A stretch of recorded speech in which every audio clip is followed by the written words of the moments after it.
nazali à la ligne na YouTube. Pour bandolanda la prédication chaque fois na YouTube. Ngai apôtre Pierre Ongema Demitivar. En tout cas, tout le temps, nyonso esengeli ayebake tout le temps ya fin. Totalisa fin ya grandeur ya mutu et fin ya institution nyonso satanique. Nzambe akomi ntango akosa arrêter la planète Terre. Ezali planète Terre atiaki yango mpona ntina justice na ye erene na bao baza likolo mpe baza na se le cieux et la terre régnera sa justice. Lelo ezali na ba téléspectateurs ya radio communautaire de Mwanda TV P na Titi Nzazi, le directeur des programmes technique et simbami et pas Dadi Pang P Arlette, caméra et pas Charlie Kimboko P Emma Mbote na bandeko nyonso bazo landa biso ba fandi na Baki Pika Pende Vulumba Intondembeleka Boamanu Makelekese 5 maisons Kinsiaku Ville Banana Soyo pe Kabinda pe bandeko nyonso ba za zinga ya Mwanda Nzamba lola apambola bino to souhaiter bino boyoki malamu liboso na bino eza pasteur Joseph Dumbi ya église ya la gloire des saints et vous avez na 5 maisons quartier Malamba Ben eza tout au long ya ex Nzaki Mwena émission na bino bulinga kolanda le temps de rassemblement des saints et pesamaka chaque lundi na radio na 18h30 chaque samedi na R5 TV na 18h juste et pesamaka et paya apôtre Bongema Pierre Denis Divin tozana ye sur place na plateau tolingi mpe mingi Mbote apôtre Mbote toyambi yo na plateau to sepeli lisusu na samedi ya lelo to lingi yo mingi talisa biso lisusu apôtre na selo ba révélation ozwaki epai ya nkolo bonne nouvelle ni nango oyebi biso.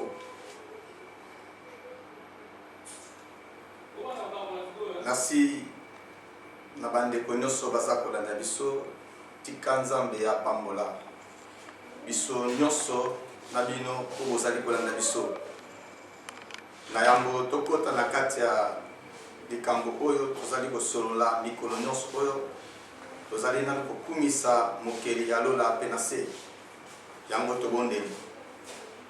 Merci Seigneur Yahushua Hamashiach, topesi yo merci topesi yo lokumu po ete opesi biso nzela ya kozonga so na RCM TV po na ntina kokontinue kosolola likolo na bonne nouvelle tika okumisama mokeli osanjolama du début à la fin tobondeli tobi amen. Amen.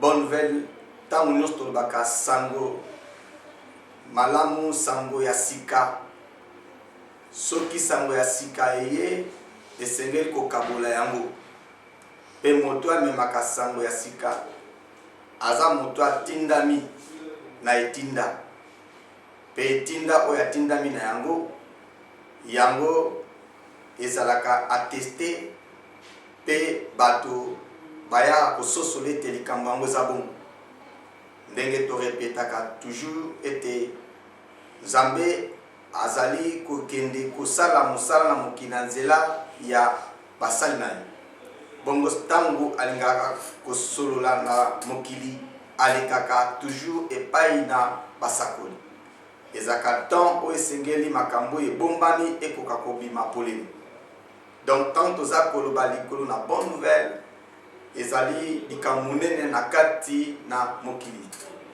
po ete esengeli révélation ezala et puis révélation ezali nzambe ye moko na temps oyo alingi sikoyo komimonisa na bato. Voilà, yango wana bonne nouvelle ezali kotalisa biso lelo ete nzambe aye ko achever programme na ye na mokolo ya sambo oyo efungwami. Donc Eden ezali ya kofungwama ekokaki jamais kofungwama na 6e jour, c'est-à-dire na continuité ya mission ya kolo na kiti ya ngolu po ete kuna afandaki kozela ndenge nini akozwa bakitani. Comme ça akoka koyeba kozonga na kiti ya kembo po ete na kiti ya kembo nde esika wapi buku na bomoi ezali.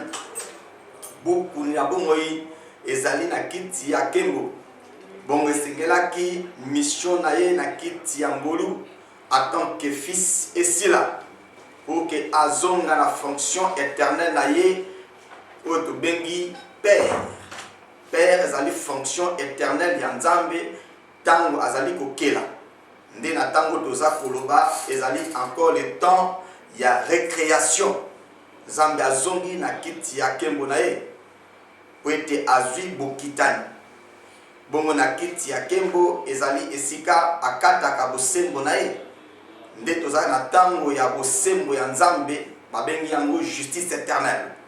Tango ya justice éternelle ezali tango nzambe aye kokokisa volonté na ye na mokili.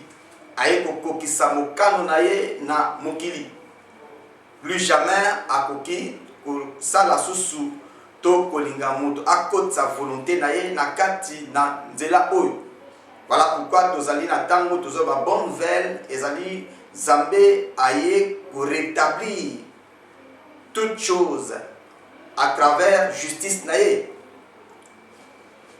Et alors nde kolo akoki kokumisama lisusu te na kombo oyo bato abundaki kopesa ye. Parce que bato basaleli philosophie pensée na bango, basaleli mayele na bango de manière ya kotraduire kombo oyo na kati nango lobiko o nzambe alataki. Voilà le temps de rétablissement ndenge Daniel azwaki yango ezali kosalama na tango akosilika na nzela ya justice na ye éternelle. Et justice éternelle ya nzambe ezali justice ya nzambe ye moko oyo azali koya kosilisa nyonso azali kotungisa mabele na planète terre. Pe azali koya komettre fin na injustice fin na kati na mabele oyo. Pe koyeba kokondamner le mal. Voilà pensée ya nzambe à travers justice éternelle. Oyo te aza na posa akokisa mokano na ye. Et mokano na ye ezali te l'homme doit devenir le saint des saints ou l'homme doit devenir esprit. L'homme doit devenir esprit. Voilà justice éternelle musala na yango aye kokokisa mokano ya kolo. Pourquoi? Parce que kolo azongi siko na kiti na ye ya justice. Le véritable David azongi na kiti na ye ya kembo. Pe atelemi sikoyo po ete asilisa mosala na ye. Et il était question liboso ya moto akoma temple, akoma image ya nzambe. C'est pourquoi kolo tangu azwi moto akomi image na ye, akoki susu te kofanda na kiti ya ngolu.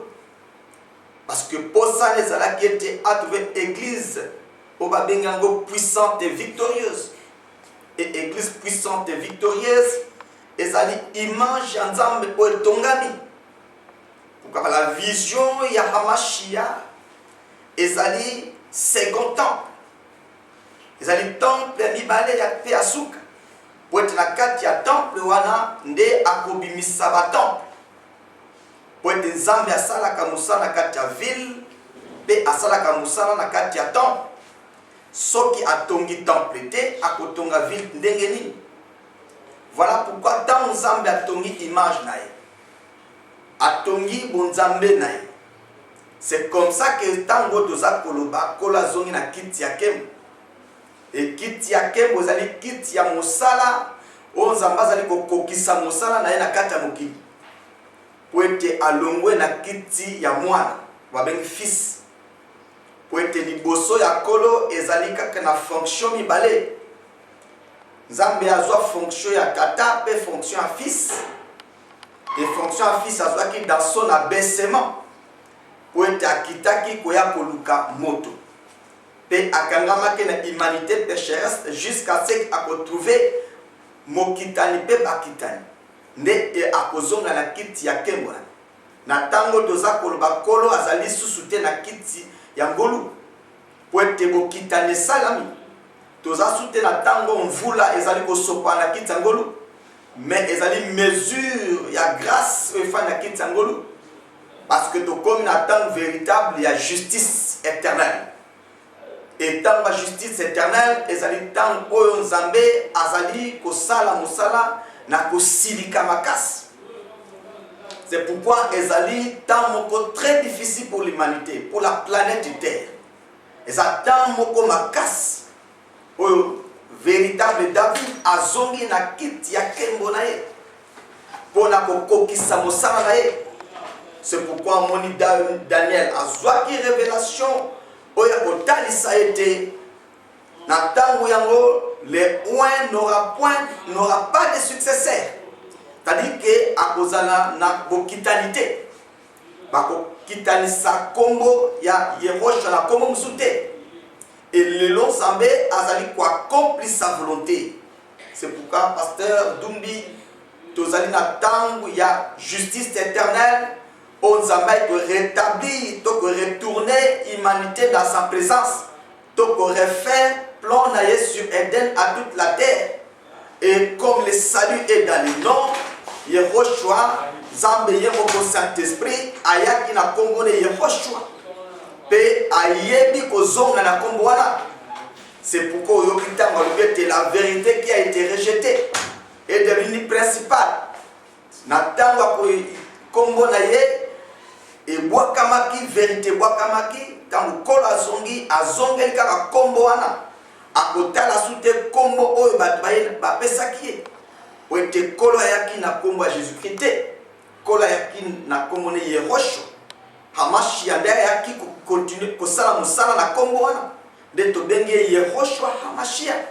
Nde tozali na tango kolo aye kosala volonté na ye, volonté na ye ekokokisama parfaitement na komba Yehoshua. Wana Yehoshua justice éternelle. Yehoshua lelo Père éternel na justice éternelle pour le rétablissement de l'humanité. C'est ça la pensée lelo o ezali na cuisine ya Saint-Esprit pour le rétablissement ya toutes choses.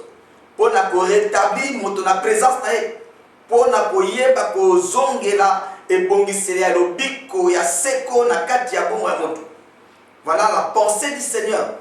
C'est pourquoi tant que la bonne nouvelle ezali sango munene ote kolo afandaki esclave de son propre temps na kiti ya ngolu wana mvula eza kosopa. Parce que Dumbi mokolo o kolo azongisaki pema na ye na Golgotha. Yes, yes soldat akendaki ko révéler bato pe mokili secret o ezalaki na motema ya Nzambe. Secret wana oyo esengelaki jamais ekende bongo ebombama na motema. Et secret wana ezalaki abetaki flèche likonga pe likonga etobolaki motema. Petango motema etobwamaki ezalaki na un mystère oyo efandaki na kati ya motema wana oyo esengelaki toyeba eke Nzambe ayaki po ete asala mosala monene na kati ya mokili. Amoni mbala moko mai makila eza kobima lokola ebale avec puissance ebimi yango moko sans kosangana na mai ebimi makile sopan lokola source moko makasi ebimi et après amoni mbala moko mai ebimi lokola source. Voilà comment Zambé Yehoshua tant que tout est accompli nyonso ekwaki kosalama mbala moko te eza na ntango nanu mvula esengelaki esopana dans son état d'abaissement sur le trône de la grâce. Et trône ya ngolu ezali nzete qui représente l'humanité. Esclave ya ntango na ye pe kuna de patience makasi pour le salut même des occultistes, pour le salut même des francs-maçons, pour le salut même des sorciers. Parce que l'humanité tout entière est retenue dans la captivité. Parce que l'humanité mobimba elata nature ya diable. Et tant que bengi race de vipères, c'est nature ya serpent. Oh humanité alata et la mawane sengele longwa. Et nzamaya qui pour les péchés et l'humanité est pécheresse, représentée la nzete. Et c'était encore le temps du Seigneur avec ça la continuité de la mission na ye ya 6e jour. Na Golgotha, na Lola, à la droite de la puissance du trône de la justice.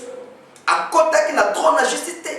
Et si kawapi beaucoup ya bon ezali a koma ki na monté.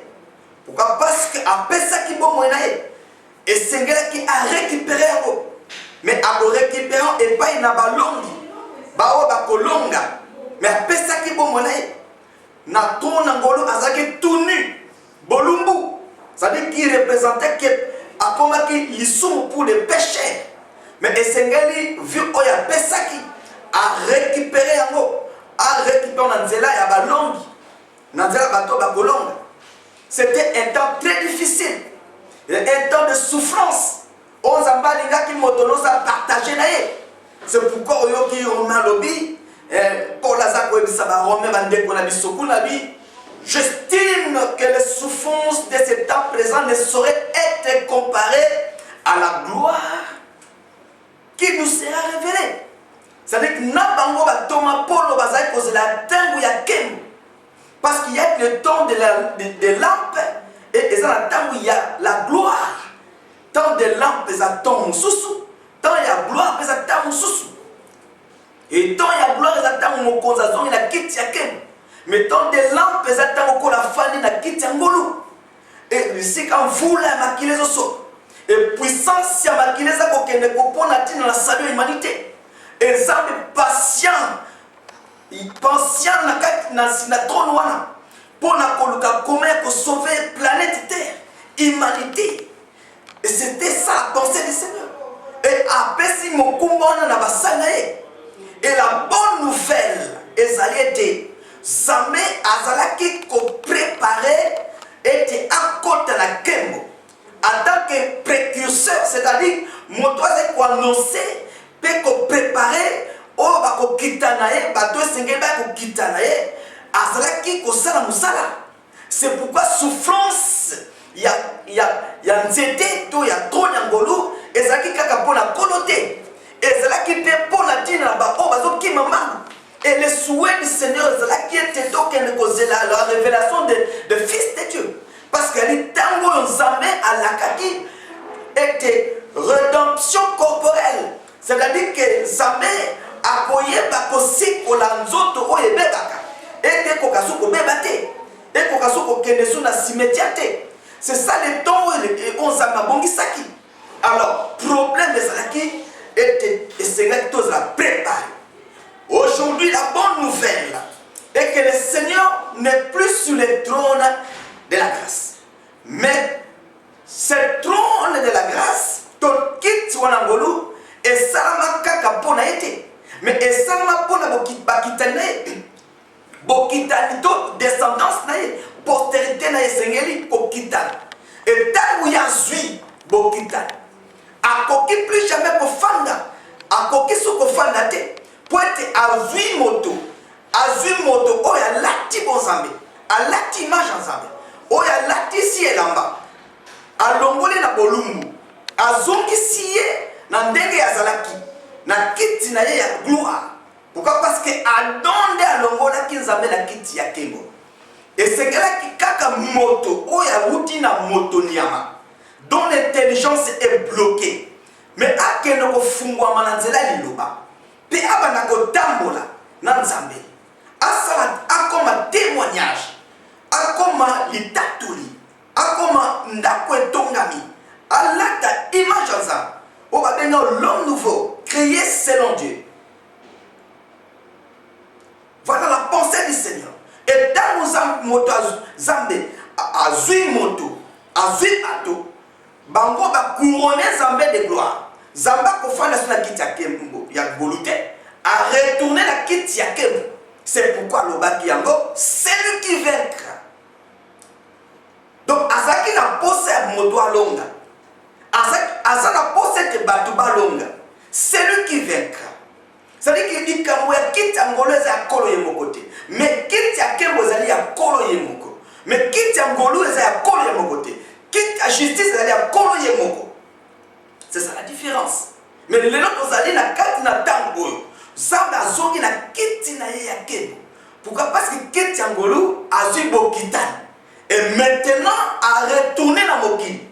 Pour un programme, il y a achèvement, il y a moussala, il y a œuvre, il y a 7e jour.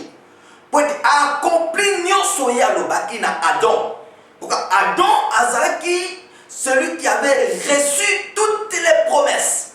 Puis akomaki makambo ya komaki ekokaki kobimate libanda ya Eden. Adam akoma mingi, akoma likolo na mabele ya terre jaune. Akoma likolo na mabanga 7 pierres rondes. À l'aide ya bic et stylo wana ezalaki likasa oza komisa couleur nango verte. À l'aide ya couleur wana nde Adam komaki. Mais tant délige yaki ma communion sur les kitaki na se. Ozo sa programme ya Nzambe sur Eden à toute la terre. Oye bimaki te même Moïse tango a révélation même Genèse. Il y a Exode. Akokaki jamais ko révéler makambo Adam a zwaki ou exact concerner uniquement le temps de justice sans ça. Pour te parce que maloba on est uniquement pour natina temps ya ouverture il y a 7e jour. Il y a dans le livre de vie. Et maloba on est ezonga na ton la justice. Et zonga na ton la justice. Alors la temps aux akoloba, c'est le temps de la justice sans âme. On va pas aller pour frapper dans l'humanité siko. Et le message de justice, là côté c'est le temps de la colère du Seigneur. Le temps où on s'amène à se mettre en colère. Et rétablissement et salamment na tanga kosilika. Et tu vas place mais va fossé et ça va combler. Et voilà la pensée du Seigneur. Et en gros, les places et les fossés seront rétablis, mais dans des temps fâchés. Pourquoi fâchés? Parce que Zambé a se mettre en colère. Tant que vous allez côté la place, tant que vous allez côté la fossé. Ndesike même Zambé la kanda. Et c'est ça le temps de rétablissement. Et vous allez côté la masiko na tango ya kosilika. Okotuna fossé zanine, place zanine, parce que fossé zali kaka, libulu monene oba timoli pe ba bimisi mabele, pour ba kende kozipa esika songolo. Oh, ça c'est l'humanité. Mutasalem c'est le diable. Quand la lobiete yo zali ko ravager, ravage. Mais quand tu auras fini, il y a ko ravager, tu seras ravagé. Et le temps du diable c'était 7000 ans. Oh le Seigneur qui même kolayaki. Diable azalaki na makasi likolo na moto. Et l'homme était encore courbé.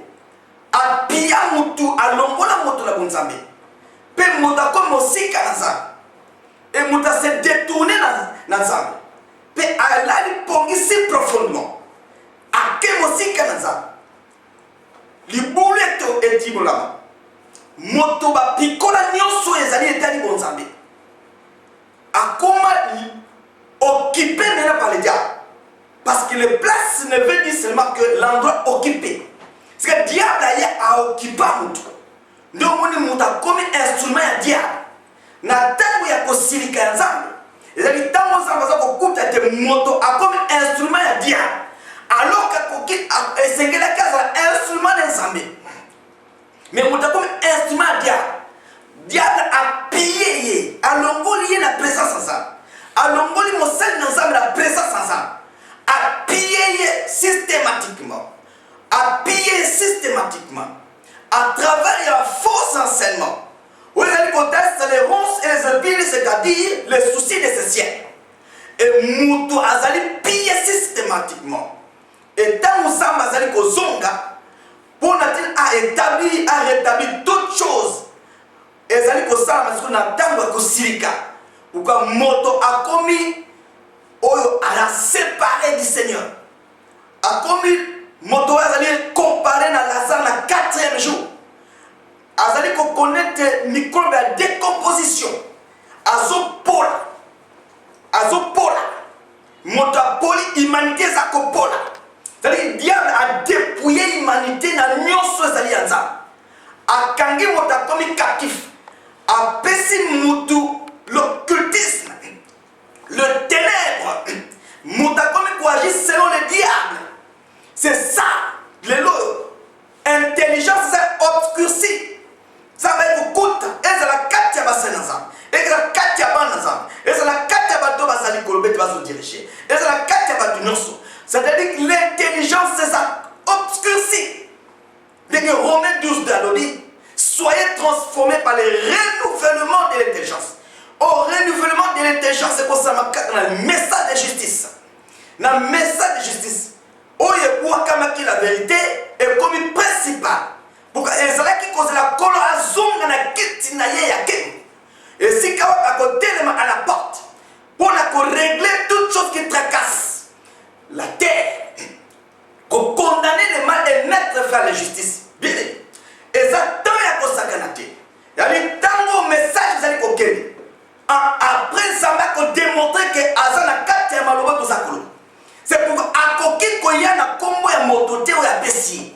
A koke koyate pour faire la colonne na brique parce que le nom de Jésus c'est ezali ciment pesé le mot d'asangisi a beti brique et ça c'est ça la transformation ezali tradition ba traduit moto na pensée na imana a loki kolongo la identité nzambe na kombo nzambe nango comme la fois passée je dis omoni kombo ya moto ezali kobata eza kobomba sens makasi ezobomba identité ezobomba ba promesse makasi ezobomba mabomba mi makasi ozo kosala ke soki olongoli komwana o changer komwana o bebisi be makambo nyonso et surtout que nzamba yaki na kombo ne yeposho. Je me pose la question na monoko nini oyo toko benga komba yeposho ati. Les deux accoyens bango même na ba radio na musique mutazo bango pele dia yerocho. Mais pourquoi pas changer ka kombo wana? Et c'est ça le diable. Oya Luka ki nyoso kolongol. Ndenge zali attesté na Apocalypse 13. Et ça épée oyo dragon a pesa ki instruction na pouvoir romain. Ya kolongol épée wa. Et puis tant balongola ki épée wana. Alors toute la terre était dans l'admiration devant les diables. Et puis Bazala qui posait la question, n'a pas combattre cette bête. Pourquoi? Parce que ma casse n'a pas soit ça qui a une puissance mondiale. Et voilà pourquoi l'humanité est allée et comment le la ravin. Est allée ravin.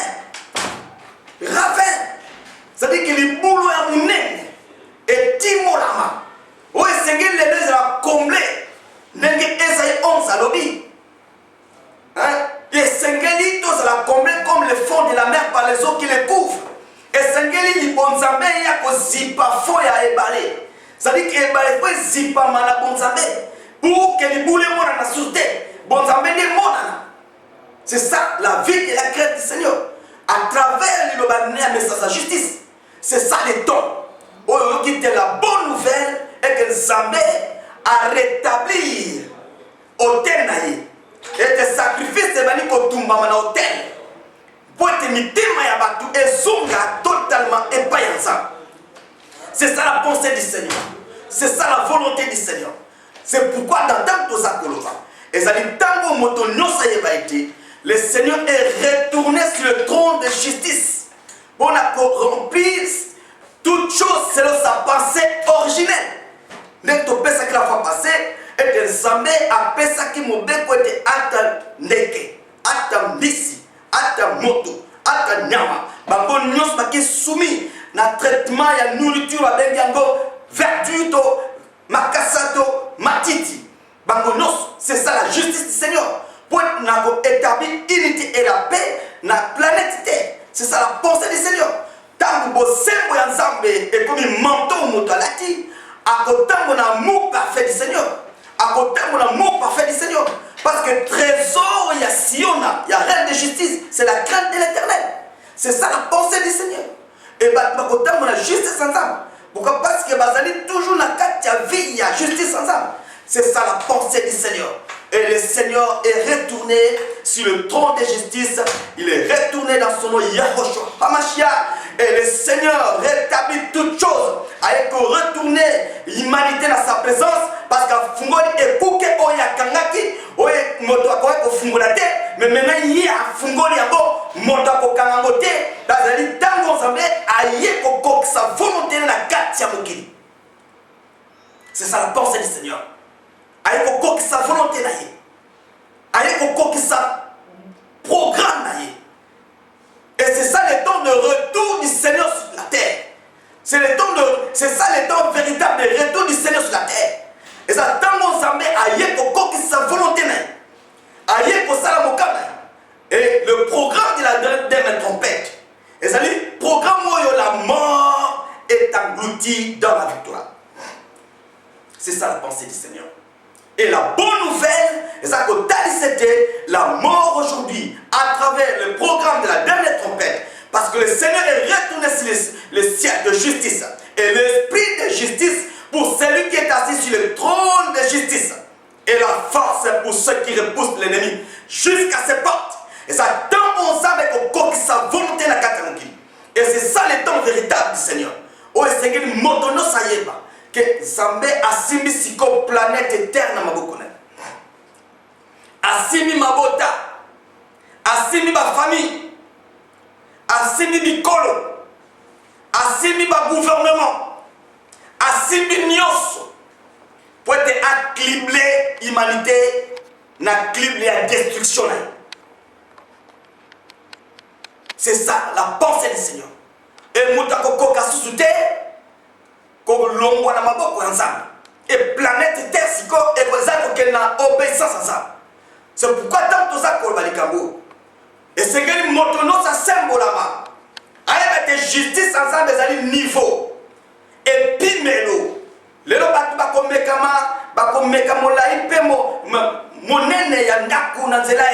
qui est la justice du Seigneur. Et ils attendent ensemble. Ou alliés comme ma famille. Alliés comme niveau. Pour que aïe qu'on mesurer comment mon toiselle est. Et c'est ça le temps de la justice, Seigneur. Et ça tant comme un casse. Oh, justice ensemble. Yangone ko tonga batu. Yangone ko zone sa bata identité ensemble. Yangone ko symbole la bombe. C'est pourquoi la fois passée, to la qui s'inquiète de justice ensemble. Yangone la lumière ma casse ya Nicolo Sambo. Lumière ma casse ya Nicolo Sambo. Lumière ma casse ya Nicolo Sambo. Pour chasser avec vitesse le ténèbre. Pour chasser avec vitesse le ténèbre. C'est pourquoi tant que nous sommes en éclat d'air, nous avons à mettre tout en marche pour que transformation et ça la vitesse. Et ça la lomba. C'est ça le programme de la dernière trompette. Et le corps cordible et le benjamin incordible. Bon Zambé. Et ça tape bien Zambé. On saute au Sengeli et là au Bebakate. Tant nous saute au Bebaka et Kolata au Bebakate, alors ce qui est écrit sera accompli. La mort est engloutie dans la victoire. Et l'homme devient fils de résurrection. Et l'homme devient fils de résurrection. Et akoki soit kozonga na cimetière. C'est ça le plan du Seigneur. Adam, pendant qu'il vivait qui obéissance ensemble dans Éden, loi Yakou faisait na makoki qu'on a été. Pendant qu'il vivait qui obéissance ensemble, loi Yakou faisait la dernière trompette, na programme la dernière trompette. Et aujourd'hui nous sommes dans le programme la dernière trompette. Pourquoi Kolo Azoki na kiti yakem à remettre la dernière trompette, c'est pouvoir. Pourquoi dernière trompette c'était messager. C'est le dernier messager. On a dit pouvoir. Parce que pouvoir fait kabolam. Na katsamoki. Mais quand on a gagné kinalo, a gagné koboto yango. Et maintenant c'est le temps véritable. On est sengeli motoye baïti. La bonne nouvelle est que le Seigneur est revenu. Pour la commettre fin à séjour de mort. Parce qu'à quel séjour de mort? À quel le cieux et la terre. Mais mon tonda fumera qui séjour de mort. Maintenant, quand on y a mettre fin à séjour de mort. Pour que Moutou a plus jamais posé dans un cimetière. Mais Moutou a la tabonzambé rédemption corporelle et ça. C'est-à-dire l'indépendance matérielle et ça. C'est-à-dire les autres mots et causes dans la modalité. C'est ça la pensée du Seigneur. Disparition. C'est ça le programme dernière trompette. C'est-à-dire dernière trompette dans le programme. Pourquoi? Parce que le Seigneur a zongi na kiti na ye yaken. Kiti yaken. Pour achever le programme. Et à Zuibou. Où il faut na kiti. A fumoli yango. Et à kiti yango. Et c'est ça le temps. Au Zambé Azali qu'on la glorifie. Pasteur Dumbi. Et ça temps au Sengeli. Motonio Soaiba. Où est une bonne nouvelle. Bonne nouvelle, c'est le rétablissement.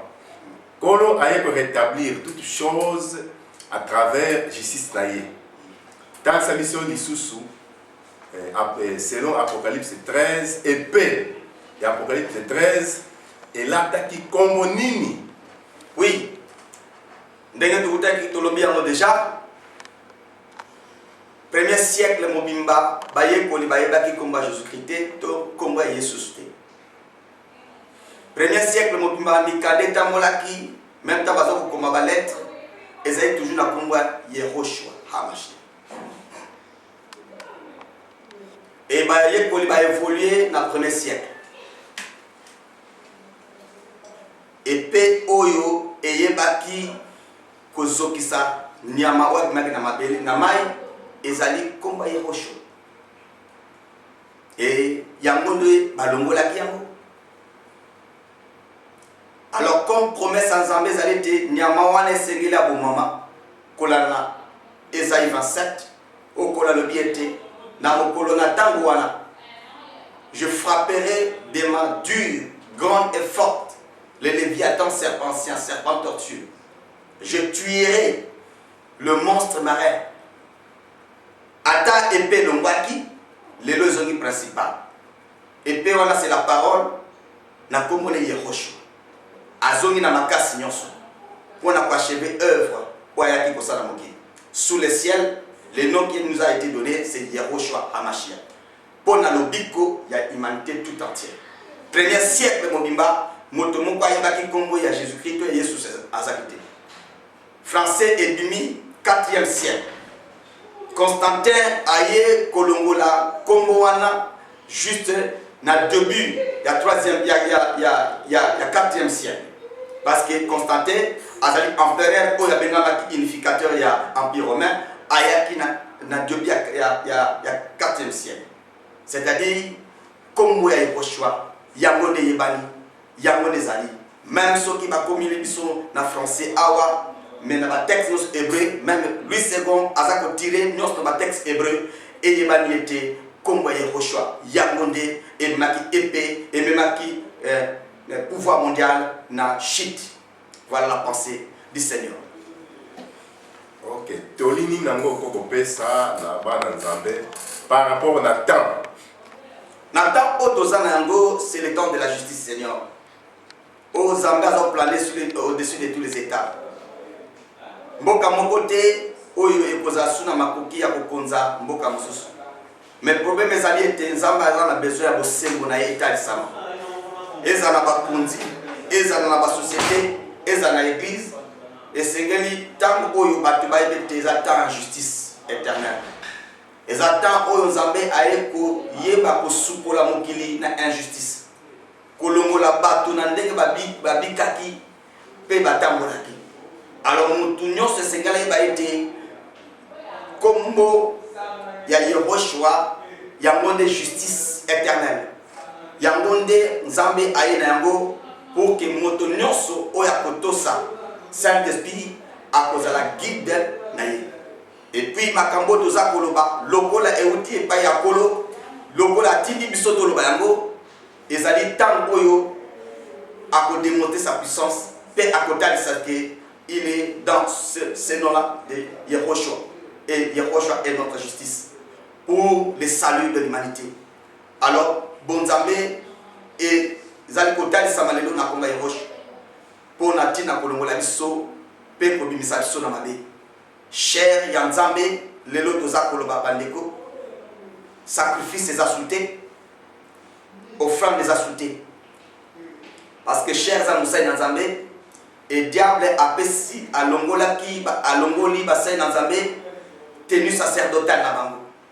Yango kola lobiete bako porter sous chaussures dans la melete et vêtements guerriers et pour les kanamoto kozika na jugement.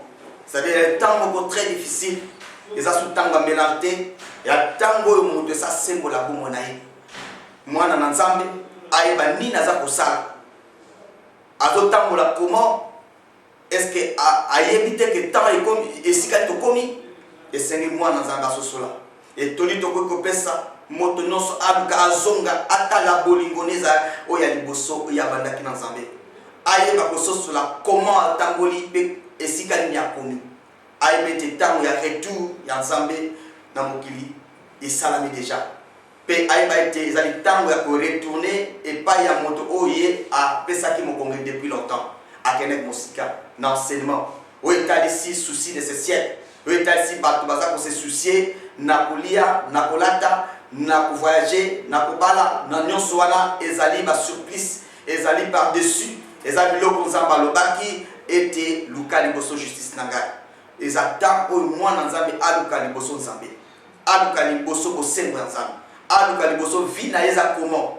Parce que les autres ça komona ndenge nini bondoki efandi na kati ya chair, bondoki efandi na kati ya bayembi, bondoki ekangi église et ça l'église est comme une église parallèle comme moyen puissance Nzambe se manifester. Et occultiste bazubisika na kata l'église et puis mon salant Nzambe moyen batubaye banzambe et ça soutien.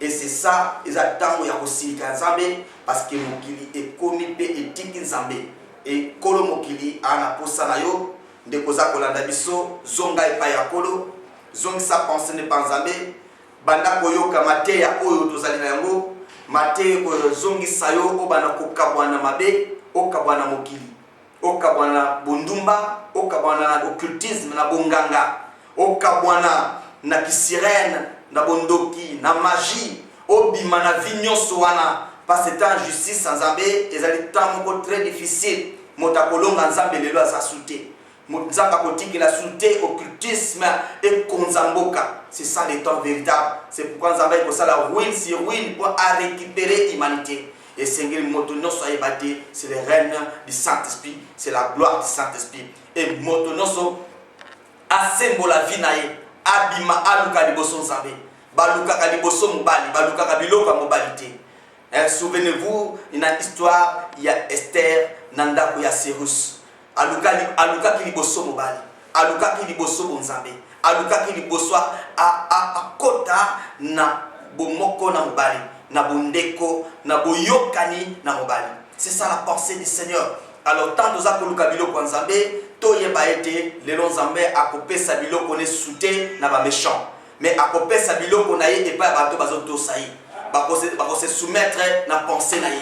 Biloko Nzambe pour kabona souté. Même si baza côté ya yo, baza ko yebisa yo que grâce yeba été soki okoti na kati ya ngolute, okoti na kati ya maloba ngolute, okozwa biloko Nzambe lelote. La grâce aujourd'hui, c'est le Seigneur lui-même. Oya fandi siko na kiti ya kembo na ye. et soko lingo trouver ngolu et pané lelo et sengeli otosa oye azoloba. C'est ça le temps véritable. Soko tosité lelo ata bako bonde la ponatina yo, ata bako sako la ponatina yo, ata bako makamine la ponatina yo et ko sala eloko mokote parce que ozongi na intimité te na Nzambe, olingi ko to sans Nzambe te. Oboyi ko tika vina yo ozana ngwana. Ozali ko yana ndako Nzambe mais oza komi bomba. Oza hypocrite. Non, oza hypocrite pour Nzambe te, Nzamba identité na yo, ayebi yo ndengo zali. Voilà la pensée du Seigneur que le long Nzamba ko semer justice na katamité manonso, kolo aye a démontrer sa puissance dans le monde pour récupérer l'humanité. Alors to komi na suka, toli ezali ngwana et te motonyo sa sembola bo monaye.